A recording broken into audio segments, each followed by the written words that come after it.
We have all been there. You ask an AI to help you book a flight, and it gives you a 500-word essay on how to book a flight, but it doesn't actually buy the ticket. In 2026, Silicon Valley realized something simple. Talking is cheap. The era of the chatbot is officially over. We are entering the age of action bot. AI that doesn't just answer your emails.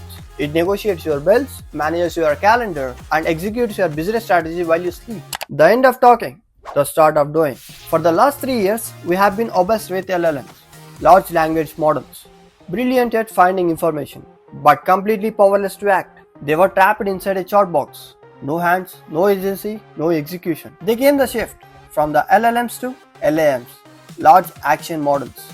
These systems doesn't just understand language, they understand interfaces. They click, they type, they execute. Look at this in action. Just months ago, start a business means learning 5 different tools. Shopify, ads, accounting, analytics, endless tabs, endless friction. Today, you give a single command and the action bot does the rest. It researches competitors, designs creative, launches campaigns. It's no longer a tool you use, it's an employee you manage.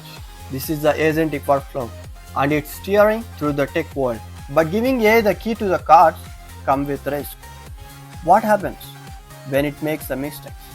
When it hallucinates, it doesn't just say the wrong thing, it does the wrong thing. If these systems are constantly watching, learning how we work, when do they stop being assistants and stop becoming surveillance?